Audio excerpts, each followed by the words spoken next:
So I'm talking with Ed Richardson, who is the Director of Education at Keystone Tutors, an incredibly prestigious tutoring organization based here in the UK.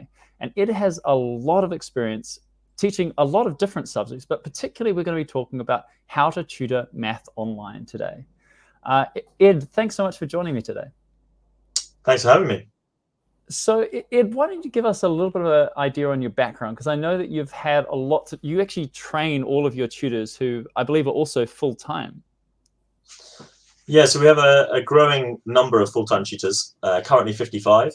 So we made a decision around 8 years ago to move away from the sort of self-employed tutoring model to start employing tutors, primarily because we wanted to train them to be able to give them access to continued professional development in the same way teachers would. That's not to say that self-employed tutors don't develop themselves. Of course they do.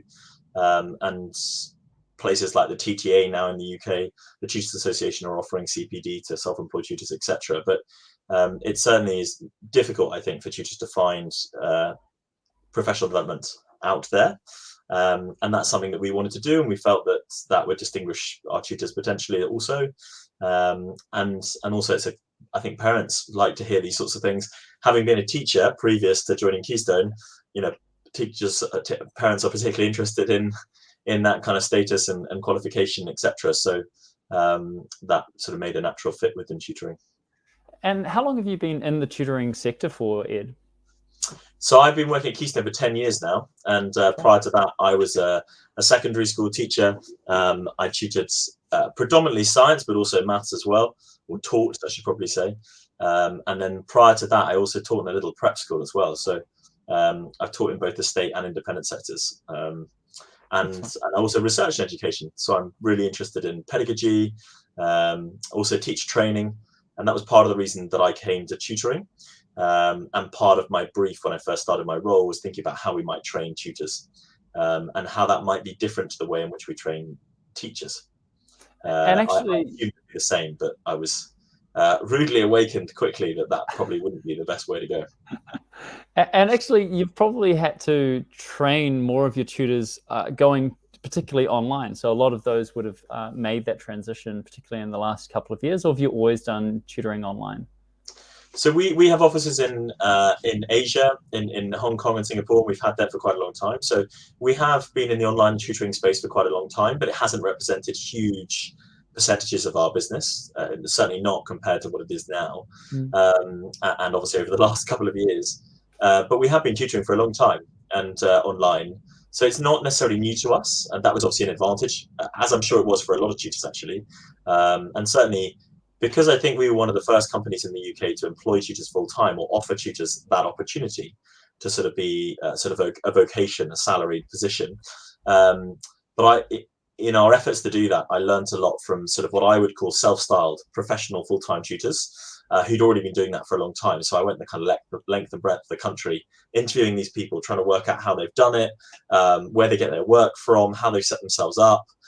Sort of all the logistical elements, but also the kind of pedagogical, what their style is, their approach is, if they're doing it online, if they're doing it face to face, if they're doing it in their house, or if they're traveling to others. So yeah, the online space has been around for a while for us, predominantly working with students on a time zone where it gives us work in the morning, which allows then tutors to kind of tutor throughout the day. So Ed, today what we really want to look at is how to tutor, particularly maths online. And there may be some areas that are very universal to any subject, but there'll also be some areas that you have some particular kind of tips and ideas, and that's what we're also looking at doing today.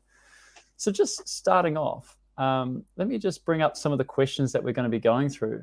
But I'd like to start off with this first one, which is, what does good tutoring look like, regardless of whether it's math or otherwise?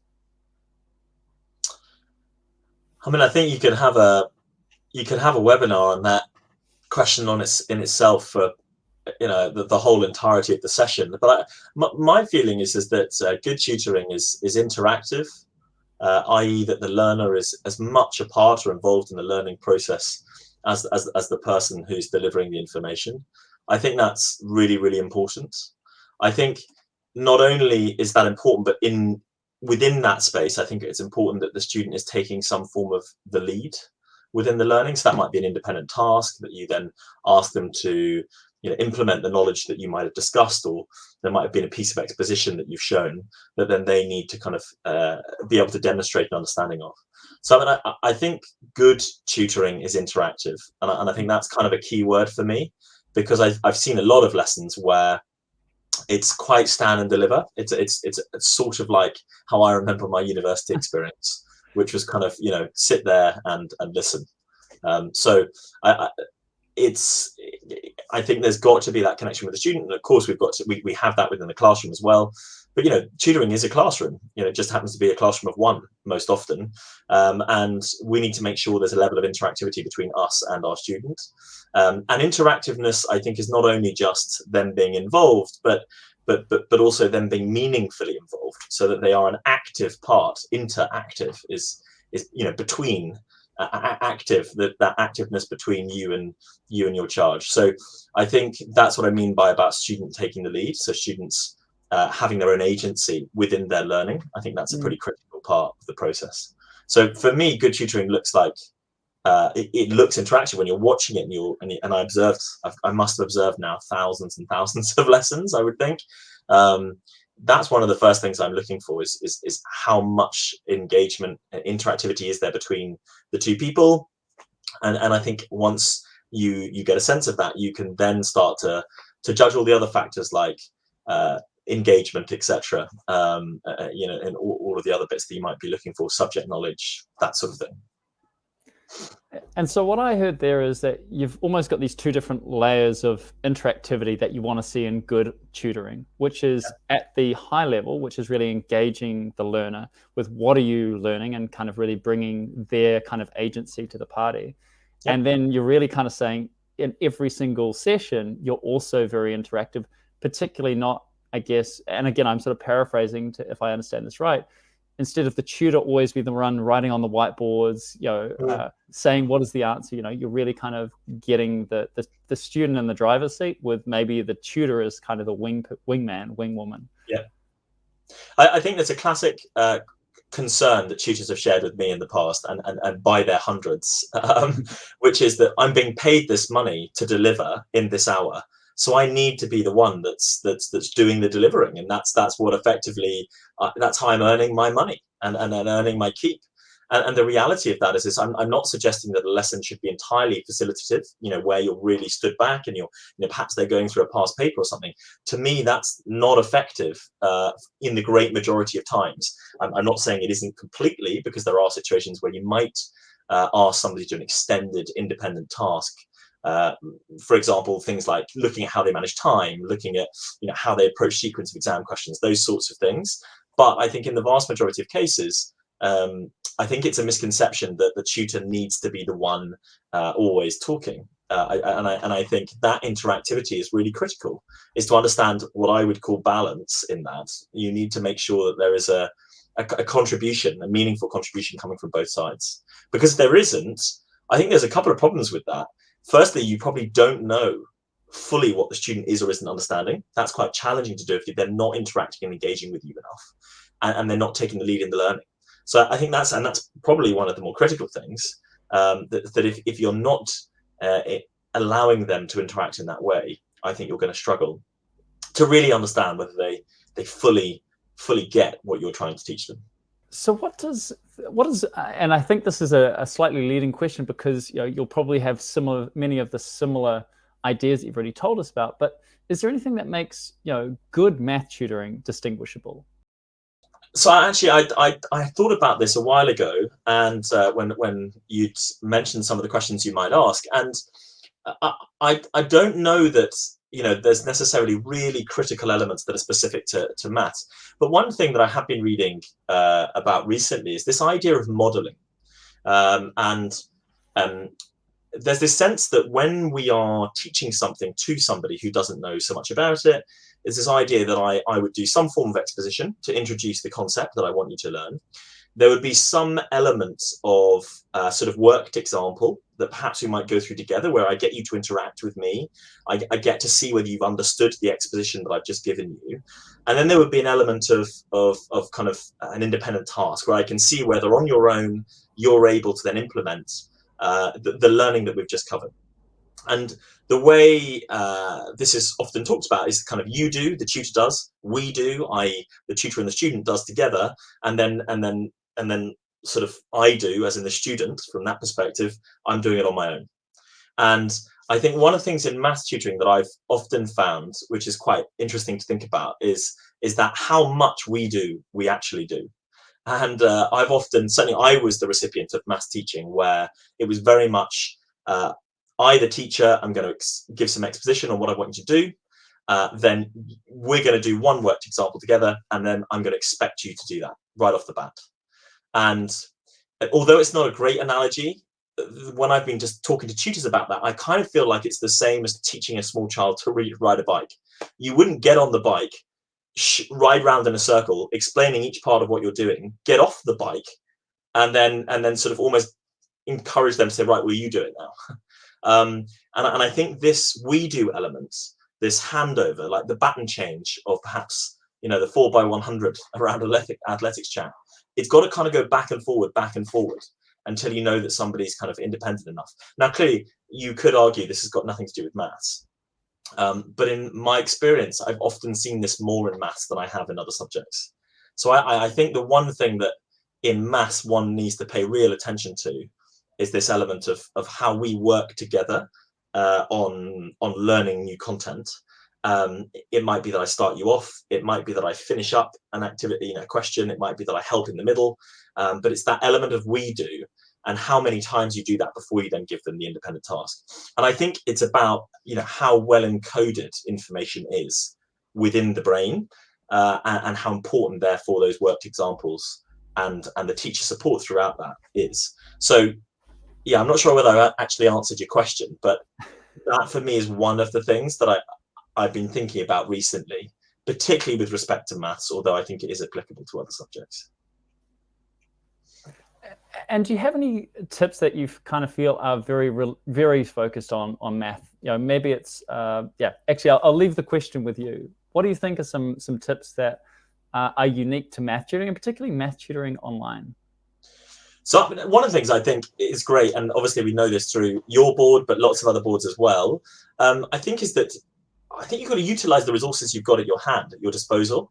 And I see maths teachers and tutors, and indeed, I would say also science teachers and tutors, because there's a lot of crossover there in terms of graphing, in terms of, but take compound, the area of compound shapes. They don't use the shape making tool to make a very quick, compound shape, which is much quicker than drawing it out. Even if you've got a stylus, I think. It's just more, you've got straight lines, you've got right angles, it all makes sense. So I'm using the tools that are often on that toolbar at the bottom or on the side. So many of the whiteboards, including LearnCube, have just wonderful, really simplistic tools at their disposal. Obviously, there are more complicated tools like Desmos, like graphing tools, like using graphed paper or having that as an overlay. I just think that makes the maths tutoring easier. Because it's more like what they associate with within the context of their classroom live environment. That is, if that's something they're having and they're not being sort of fully taught online, as now it seems to be an increasing number of students that are. So I think utilizing the resources at your hand that are immediately available from the whiteboard. And I think in particular with maths, graphical representation, I really do think that needs to be well thought through, because I think some people suggest that's a bit of a stumbling block because of the idea that you need to use your hand, you need to draw. And I think actually there are things like, the creation of shapes, etc. That doesn't need a stylus necessarily, albeit that I totally recognize styluses are potential game changers. So I think on the graphical representation, I think that's pretty critical, and utilizing that. The other thing is good online that's often a criticism is calculator work. So a lot of tutors complain that the proficiency on a calculator isn't strong enough, and actually that's something that is quite should really need to be done in person, because then you've got the physical calculator there that you could see what they do. I think utilizing things, the kind of web that's out there are emulators which you can download, which can kind of give you an instruction guide to how you would utilize your calculator in real life on your desk in front of you. So utilizing those.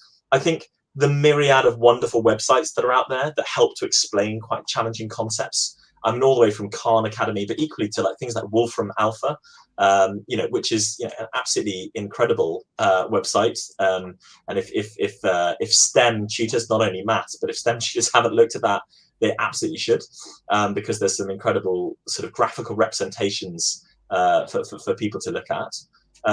So I think, yeah, I would say utilizing the tools on the board is probably the kind of most obvious. What I see tutors classically doing is dragging on past paper questions and therefore feeling restricted with respect to they must bring their own resources onto the board to create questions.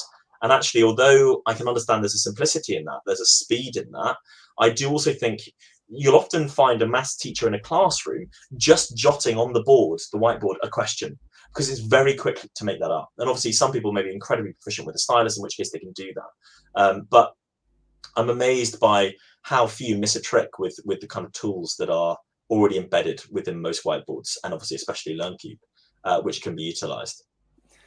I mean, that stylus tip, I think, is something that is worth investing in.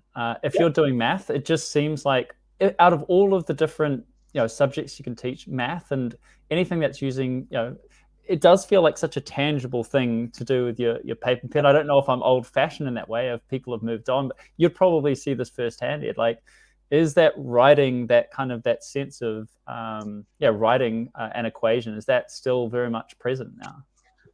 Yeah, I'm a big fan of it. I think it's really, really important. And I think the issue that I think we have is whether it's one-sided. So yes, I might have the stylus as the tutor, but do you have one as the student? And it goes back to my point about interactivity. We want you to be engaged within this, and how are you going to respond? So I think it's really important that whenever you are constructing maths, but any other subject on a whiteboard, you're asking yourself, how is the student going to interact with this resource? How am I going to evidence their learning, their understanding? Through what means? Yes, okay, you might have got the question you're going to ask, which is great, but is it always going to be a verbal task? So am I always going to, what do you think is the answer to this? And can you talk me through your reasoning? I mean, there's an absolute benefit to that, of course, but within the exam setting, they're not going to do that. They're never going to do that. We're not in Italy where you're verbally assessed, I think, almost entirely. It's going to be a written assessment. So I do think some sort of practice on that, obviously with allowance for those that perhaps use computers more within examinations and thinking about those sorts of slight nuances. But yeah, definitely getting to write. So one of the things I always recommend tutors do is when they engage a parent right from the beginning is to set the parameters and say, what ideally would the student have as a resource? What do they have available to them? Do they have an iPad? Well, if they do they have a stylus? Because that might make it very quick to go, okay, great, well, I know that. So when I'm planning my lessons and thinking about the resources that they might interact, that would be very much a part of the onboarding process to better understand their capacity initially. And then I would definitely make a recommendation, because some of the things are quite cheap to pick up now, like a Wacom tablet, which is a graphic stylus, as you probably know, that they're pretty cheap, which you can plug into a desktop or a laptop or anything like that to, obviously there are ones where you can spend an absolute fortune, so I've got to be careful here, but there are certainly ones which do a really good job, I think, that aren't hugely cost effective, aren't hugely cost prohibitive, I think. One other piece of tech which I think is amazing, and I've only seen it, I've never had it myself. I do think this would need to be for a self-styled, I'm 100% committed to this is what I do, my vocation, is I think there's some really clever sort of cameras now which can take a picture, a live feed of what you're writing on your desk. And I've seen some really smart tutoring tutors do that. So they might have a piece of graph paper, they might have already a graph mocked up which they annotate. Yeah, great, that like thing. This, yeah. And I think that's in my understanding, and you may be more knowledgeable with this, at the moment they're pretty expensive across the board, and it's quite difficult to find cheaper versions of them. But I do think for people like maths teachers who are quite used to kind of writing freehand, I think not so much typed resources potentially, and I don't know, that's probably maybe a generalization, that can be a really great way of bringing your written resource onto your whiteboard, or certainly into the homes of the children you're working with online.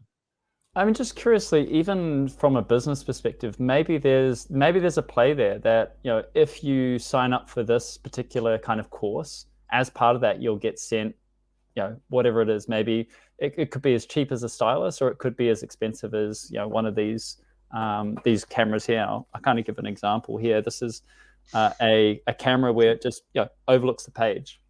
Yeah. And it can be really effective. But it feels like there could be like even a business case where you may want to equip a student with that, and as part of the selling process, like you're going to get a loan of this particular So we device. do that with our employed tutors, but we haven't quite got to the camera stage. I mean, I'm lobbying quite hard for it because they're quite expensive. But we give everyone a tablet, a Wacom tablet, or a stylus if that's what they're preferring to use. So because we're big believers in also just the efficiency. I mean, I've seen some people draw amazingly with their mouse, or with their index finger, but I do think it's not going to be nearly as easy as if you're getting used to it. The one thing I will say is that always when our tutors do, come to the Wacom or the stylus, for the first time, I do think there's a lot of teething issues. So one thing I would say is I would not be wanting to practice that, with students. I'd want to be kind of honing it, perhaps with other tutors or something, or with friends, family, etc., just so I've really got it sort of zeroed in, the tech, before I start utilizing it, because I do think it can be quite, I've certainly heard of tutors feeling it's quite clunky initially, but I think that's partly just a teething issue and getting used to it. But they can be great. The other thing I would say is if you've got the money, if you're using a stylus on an interactive screen, that's one thing, so forget, this is not relevant to you. But if you're going to buy a tablet, which essentially becomes your page, and you write, or you kind of drag your stylus over it, I would argue the bigger the tablet, the better, because if you have there are quite small ones, and you've got to remember that the top left hand corner is the top left hand corner of the page or of the whiteboard, and that actually is probably quite a lot bigger than your tiny little tablet. So I would argue that's a kind of a small thing that we learned initially, that actually the small ones aren't so ideal, potentially. So yeah, it doesn't need to be as big as an A4 piece of paper, but there are some really mini ones that I've seen that are quite cheap, but I think become quite irritating.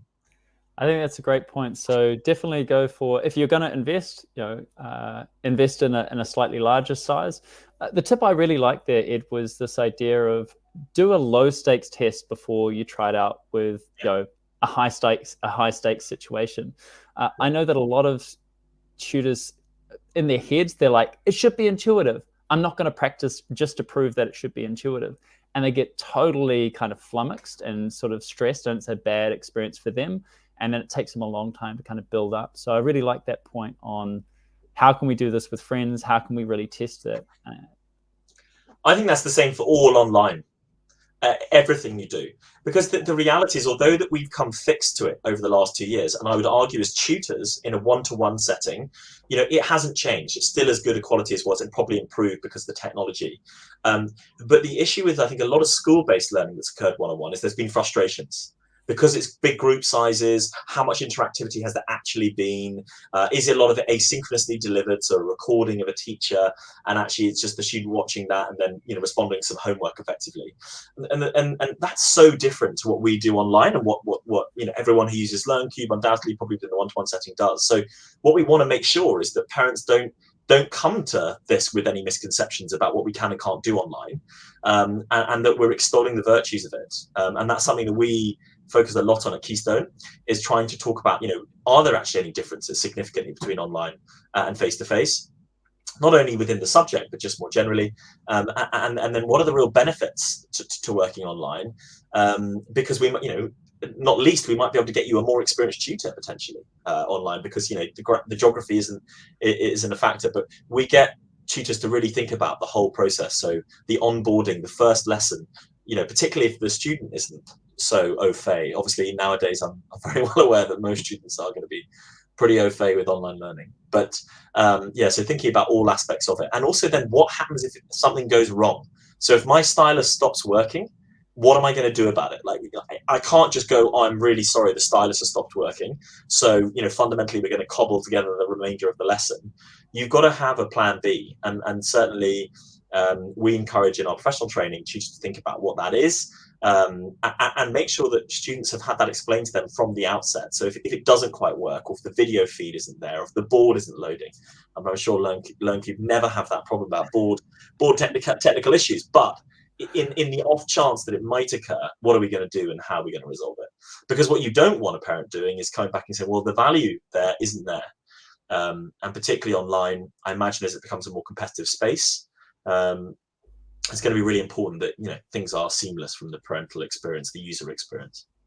I think a big part of that is also, again, comfort, and not just training for everything working smoothly. You do it, I know, at Keystone, but you also prepare, what if, there are small things that pop up from time to time? How do you deal with that in a simple way? Often it's just, having kind of a bank of phrases that you use, and also not panicking. I think a lot of people, as soon as there's any issue, there's this kind of complete fear of waiting for even 5 seconds for something to write itself. There's kind of this immediate panic, and that creates this kind of panic in the student, and then everyone has a terrible experience. So practicing a little bit of just sort of basic troubleshooting, like what if the student suddenly their internet caves in, how do we kind of deal with that? What are the kind of, how do we message them? How do we make sure that you don't lose the whole session? Just one broader point quickly, because I don't think I've answered it, but I think there was the point around what's good online math tutoring and how does it differ from good in person. I don't think I kind of addressed that, and so I wanted to just quickly say that I'm not convinced there's a massive difference, and the reason, assuming you have all of your tools at your disposal in a face-to-face lesson, because I do think the speed to which you can access resources online is probably a bit quicker than fishing them out of your bag or taking them off a bookshelf or getting to the right page, etc. It's not to say that it's super quick, because sometimes it does take time, particularly if there's big PDFs, etc. But I think there's a couple of things which I've been talking to a few maths teachers about, and again, it's not necessarily specific to maths. You could argue that it would be cover other subjects, but independent tasks, when you're sat next to a student, you're saying, right, so we've done our exposition, we've done our worked examples, now what we'd really like you to do is to do these couple of questions. When you're sat next to them, that can be a little bit awkward, because you're wanting to watch them do it, but then equally they feel watched, and you're probably sat quite close to them. So I always tell tutors to try and sit around a right angle of a table, so that there's just a little bit of distance, because so you're not directly next to them. It also means you can see sort of their facial expressions to how they're reacting to things you're saying or things they're doing. But I think independent tasks online, there's a bit more distance, so I think you're able to set them potentially a bit more easily, and I think they're slightly less awkward to some degree, albeit I'm sure tutors will tell me quite the reverse. Duration of lesson, I think one thing about online is that we don't often, because we're not having to move, there's not the geography involved, so I'm not late.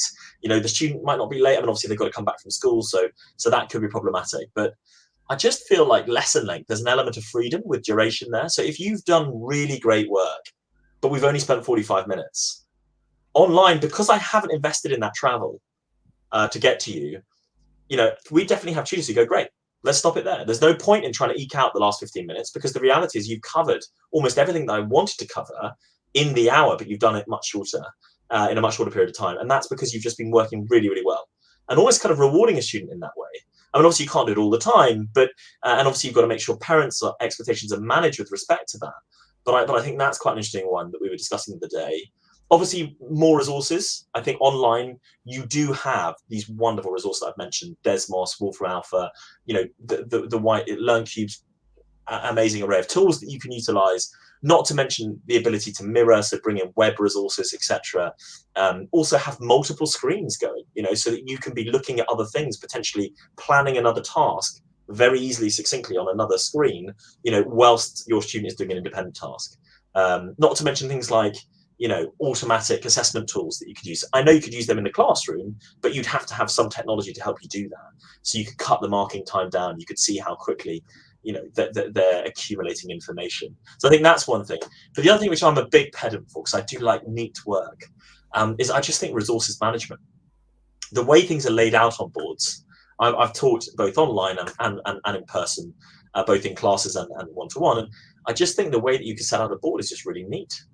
And I don't have the neatest handwriting, but I really like that. And LearnCube have that autocorrect when your stylus is using, which is really nice.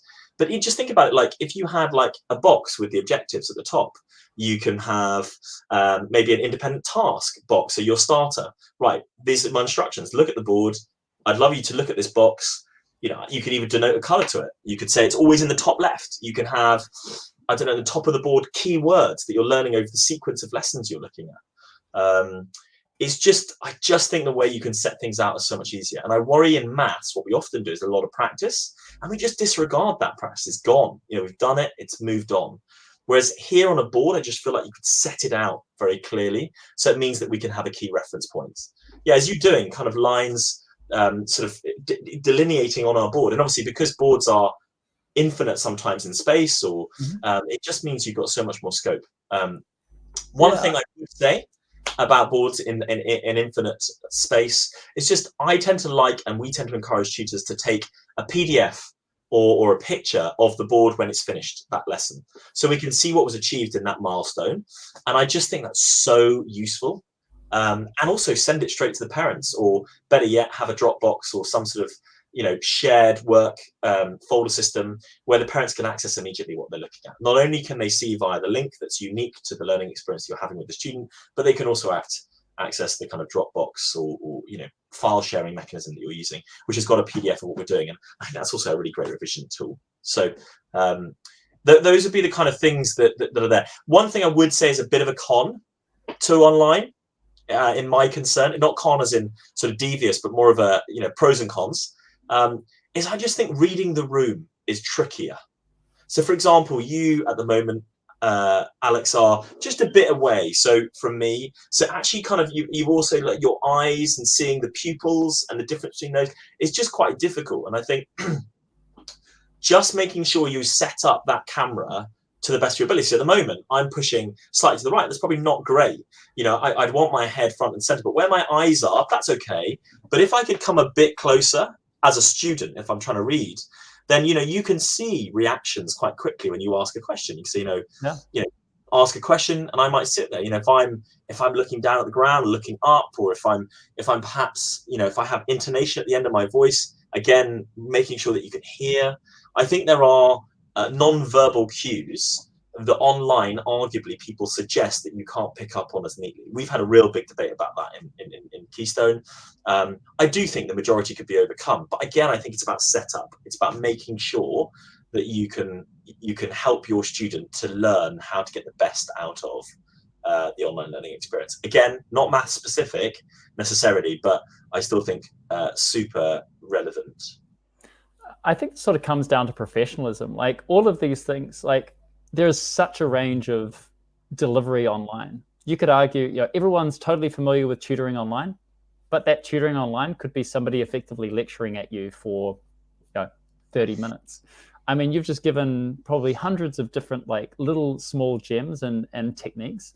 And isn't that exactly what a professional does? Is they are aware of the nuances within their profession and what they do, and they do those to the best of their abilities. So I think there is that range. I think awareness though comes from reflection, and I think what we are doing, I was critical of it myself when I was a teacher, is you're just moving from lesson to lesson. You're not really stopping and thinking about, did I explain adding fractions there? Could I do it better? Is there a better way of doing this? And taking that time and building that time in, and that goes for things like whiteboard skills. You mentioned it. Making sure, can I be better at working the whiteboard? Can the whiteboard do more for me? There's often a phrase in sport that's used, which is let the ball do the work, which basically means pass the ball more, because the ball can move much quicker than a human, and that's true. But I often think that phrase can be translated within whiteboards. I think ask yourself when you're using a board, how many of those tools are you actually using? And I think it may be a sense that there are lots of tools there that you don't know about that you could use. And I know people like LearnCube have loads of information about how best to use their boards, sort of guidance, top tips. Have you read those? And I just think the average student goes, well, no, I'm happy, I've got it on, and what I'm basically going to try and replicate is what I did when I did it one-to-one in person, and I'm going to try and replicate the thing online. And I'm not saying the intention shouldn't be there, but I am saying in another sentence, I guess, you need to make sure that your environment, you really understand it. And that basically means in a whiteboard, knowing what every button on the page means. Because the other thing is, you could be damn sure a small child's going to ask you. So, wouldn't it be great at the very least to be able to understand what each of the buttons, do or does? And I do think that would be significantly advantageous with respect to potentially improving your work. Just on that, do you have any tips for delivery to groups versus, say, private and one-to-one? Um, yeah, I think the first thing I always used to do when I taught in a classroom is I used to have obviously my class roster, and I used to have this game with myself that I basically put a dot next to every name for a piece of interaction. So if I'd asked you a question, Alex, you'd have a dot next to your name.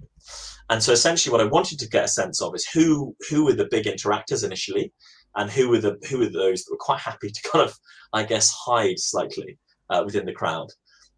So I think in a group setting, I think it's really important to ensure that those within the group are all interacting. I'm not saying that you need to make everybody gregarious and constantly interacting, but what I think you do need to do is to read the room to the point that you're making sure that they're getting value from it, that you understand where they are within the learning process, and that you can kind of confidently, if their parents said, great, so what did Alex do in the lesson today? I'd want to know that I could answer that question clearly and cleverly. There are some video conferencing tools now that I think are helping on top of this, like I know there's Class for Zoom, and I think Engagely. You know, these are whiteboard providers. These are kind of video conferencing software which allow you to do that. But I mean, I don't necessarily think you need technical software to help you do that. I think it's just also keeping track, which I appreciate is difficult. So I definitely think that's critical. I definitely think online we have felt like, because reading the room is a bit more difficult because you've got more faces in front of you and potentially some cameras off, you perhaps don't get a sense right initially about the kind of levels, abilities within the group. Obviously, you're going to do some form of assessment probably initially anyway, but I do find that online, because of that slight distance, it's a bit trickier. So I definitely think canvassing group opinion, and I do think there are amazing tools on that to do that. And within LearnCube, this idea of kind of chat and things like that, but even within the video conferencing element of that. So thinking about how you can quickly get responses from people, obviously comes back to my point about getting to interact. But I think that what I'm talking about here is understanding the level, so utilizing some form of assessment. So I think that's often a tricky thing with a group online, particularly if they're coming from lots of different places around the world. Yes, they might all be studying CIE, exam board, but the reality is are they all at the same stage? I think that's a bit trickier often when you get these virtual groups that could have come from anywhere. So I think that's tricky, and that's one of the things I think online is so much easier. Like I'd hop onto something like Madass Maths or something like that, or MathsBot, or and just quickly okay, I'm not sure about the group. I've asked the question about adding fractions or something like that. I'm not convinced. Quickly drum up a test, bring that up, and I could start to get them to have a look at that. Or I could use some of the tools, and if you like your whiteboard, you don't want to use some of the kind of jazzier thumbs up, thumb down sort of chat scenarios. One of the boxes that I've always found is if you had two boxes on a whiteboard and you had a green box and an amber box, or three boxes, sorry, an amber box and a red box, which is basically rag rating as we do in the classroom, red, amber, green. You could just say, right, everyone who thinks they know, can you put your mouse on the green box? And suddenly you get a sense of, who thinks they know the answer to the question. So it's the same as every teacher, and probably every online tutor is going to say to me, yeah, Ed, I know this. But I'm just surprised how people haven't done that. I've seen some really good practitioners do it. So you've got three boxes, and you can denote whatever color. But I mean, in the educational sense within the classroom, it's often red, amber, green. You could do smiley face, straight face, happy face. You could put lots of different emojis or whatever else you might want to do. You can also do that with finishing tasks. So if you've got an independent task online, but you're asking to do it on paper, yeah, and they're doing it on paper, and you want to know when they're finished, I do that as well. Just get them to put their mouse in the finish box. And then okay, Alex's mouse in the finish box, he's done. It's again using a whiteboard in a non-conventional sense. I think it's not necessarily a teaching tool there; it's a monitoring tool, because you know that they're going to be doing some writing perhaps on there, which I don't think is a bad thing, by the way. I know you're a whiteboard provider, but I also think that a balance is good. And that can be really, really good. So I think using chat well, using the whiteboard for other functionality, logistical management, I think that's really, really good. So yeah, I think there are differences, absolutely, and they need to be kind of factored in. for sure. Yeah. I think you've given some really great tips, and I think even just this, you've kind of mentioned, Desmos, you've mentioned, calculators that you can use as well. So there's a lot of really great tools out there, and I think again, part of that is playing around, like being okay with making mistakes, but also maybe trying them out. Also, when you don't have a student then and there, and particularly if you felt like you might be in a panic situation, but playing with them, testing them out. Often if you hover over every tool, it'll tell you what it does anyway. Yeah. So it gives you a good chance just to become that expert in your own tool set. And the cool thing about your board, for example, the tab element to that is that if you brought in a web page, like one of my favorite ones for maths is PHET, which is the University of Colorado, and it gives lots of simulations. And you can just bring that in. So yes, I understand that we traditionally say the whiteboard is where the learning happens, but you can do a lot of other things by utilizing online tutoring, which is quite challenging in the classroom, I think. So there's some amazing simulations in there. So for example, in physics, like waves, which obviously I appreciate has a mathematical element, but you've got things like, vectors, graphing tools. I appreciate we talked about Desmos already, but there's some really good, even to the base level. We talked about adding fractions a minute ago, just because that's the first thing that came to my head. But some really graphical representations, pieces of the pie. They've got some really great simulations there about understanding how perhaps you look at mixed fractions or adding mixed fractions, even manipulating them. So there are some really great graphical representations, which for some learners, that is the difference actually between genuinely understanding it. And I think one of the big issues in maths, and I think the maths czar is a guy called Professor Robert Burgess. I watched him talk. He was not maths czar now, but he was maths czar probably about 5 or 6 years ago. He was saying one of the biggest issues of maths teaching in the UK is the difference between method and concept. So conceptually understanding the maths, the underlying mathematical understanding that's needed, and then just simply understanding the method. And I think a lot of children over rely on their ability to understand the method. But if you suddenly just slightly tweak the problem a little bit, they're lost at sea because they don't conceptually understand the underlying maths underneath. This has been so excellent, Ed. You've literally answered all the questions we have. And I think what I'm really sort of noticing from you, and it's clear through the Keystone tutoring way, is just the level of professionalism and the professional development that you actually even provide your own tutors. So first of all, thank you from my side. But if people are interested also in Keystone Tutors, where might they find you? Yeah, so come to our website, keystonetutors.com. We're currently recruiting for professional tutors at the moment, so you can very much access that. The top bar of our webpage, there's a tutor applications page, and yeah, we'd love it if you submit an application. And there's an element to say where you heard about us, so do mention that it's through LearnCube, so we can know that.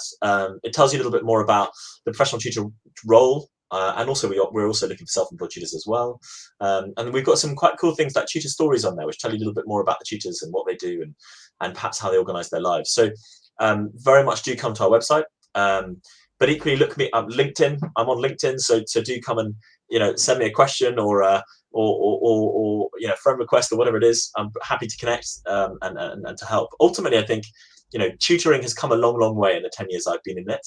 And I think when I first started, there was a sense that there was an element of it being slightly shady as an industry. And I think actually what's great is that there are so many people out there that are helping to professionalize it. Yeah, we happen to be an organization that is definitely putting that at the forefront of what we're trying to do. But I totally recognize there are lots and lots and lots, thousands and thousands of really professional self-employed tutors that are doing a great job.